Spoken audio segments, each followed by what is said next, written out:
Alors voilà, ça c'est la production de ce que quand je l'ai acheté, depuis que je l'ai acheté. Voilà. Là aujourd'hui, là dans l'année, depuis 2026, il m'a produit ça, 2 mégas 100. Là c'est ce que j'ai produit depuis le mois.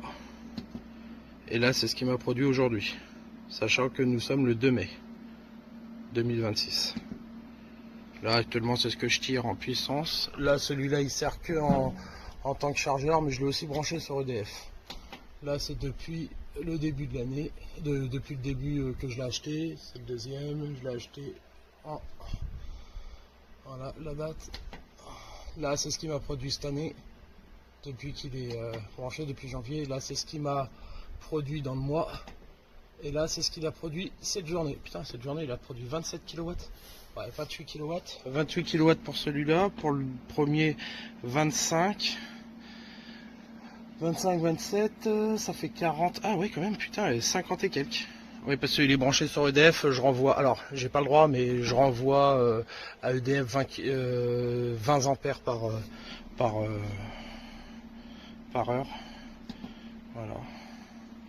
Et le tout, là, quand j'aurai reçu mon nouveau câble, je vais passer à ça. Du 95 mm². Avec les cosses qui sont là. Voilà, parce que là, pour l'instant, ça, en 35, je les sens qui chauffent. Là, ça, c'est du 35. Et la différence est notable.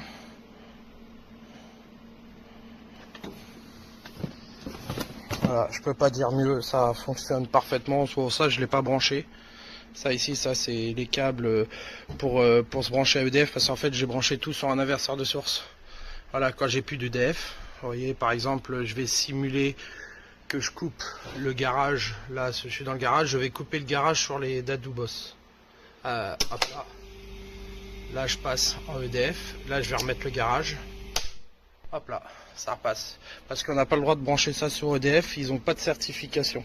Il n'y a que lui qui est branché sur EDF parce que pour l'instant, sinon je perds de l'électricité. Toute l'électricité qu'il produit lui, bah, une fois que mes batteries sont rechargées, soit les 66 kW, 8 ici, 8 là, 4 là, et une autre là qui est ici. Et franchement, j'ai rien à dire. Je les ai protégés avec un fusible de 100 ampères, mais dans le futur, je les changerai pour des 50 ampères pour pouvoir tirer 100 ampères sur deux batteries, parce que là, c'est une batterie, la batterie numéro 2 qui vient se brancher à celle-là. Là, c'est pareil, batterie 1, batterie 2 qui vient se brancher à celle-là. Et bon, pour l'instant, j'ai pas trouvé de coupleur assez balèze, alors j'ai dû mettre ça comme ça. Le deuxième onduleur, excusez-moi pour l'honnêteté, le deuxième onduleur est branché sur un porte-fusible, là où on voit le rouge avec le scotch blanc. C'est un fusible de 100 ampères, et tous les fusibles en plus c'est 100 ampères, parce que bah, j'ai pas trouvé de coupleur assez grand sur Amazon. Ça c'est la petite pince que j'ai acheté sur Amazon pour pouvoir faire celui-là, là, le petit câble là, de 95 mm² avec l'Écosse. Et ça aussi c'est un produit top. J'en ferai la présentation sur Amazon quand je l'aurai essayé. Voilà, j'espère que Amazon vont laisser cette vidéo sur Dadou Boss, parce que franchement c'est du bon produit. J'en ai essayé d'autres et voilà. Moi je peux vous conseiller ce produit là, c'est le 11 kW. Vous voyez, là on peut le voir, Dadou Boss. Voilà. Bon. Il peut récupérer 5500 watts par MPPT. Voilà, ça c'est mes MPPT. Voilà, string 1, string 2.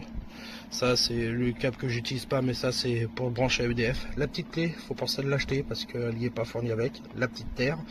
Bon, ça c'est du 16 carré. Là aussi c'est du 16 carré. Et ça c'est le 35 carré qui va bouger bientôt. Mais vous voyez, hein, y a de quoi mettre du gros câble. Voilà. Et puis bah là, les protections pour les panneaux solaires. Ça c'est pour isoler. Le disjoncteur de 20 ampères. Les parafoudres. Pareil, parafoudre, ça c'est sur mes JNL. Vous voyez, MPPT2.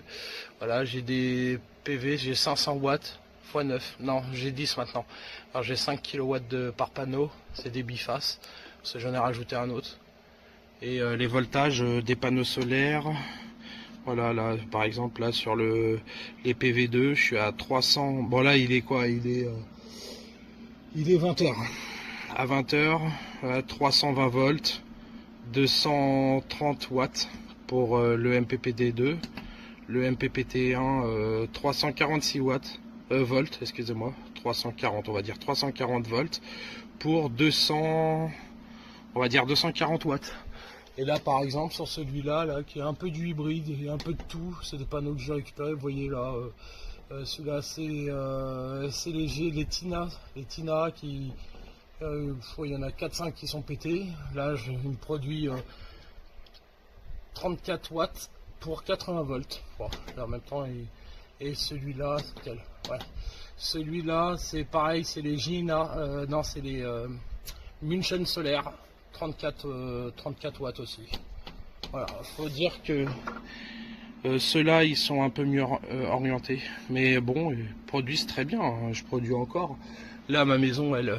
bon, ce produit-là, c'est pas ouf. Hein. Ça fait le 3e que j'achète. Là, je suis à 53 volts pour 24 ampères que je tire. Je tire 1300, ouais, 1400, on va dire 1500 volts. Et là, je peux rester 52 heures parce qu'il me reste ça comme autonomie. Bon, voilà, c'est convenable. Mais franchement, paye plus d'électricité, c'est top.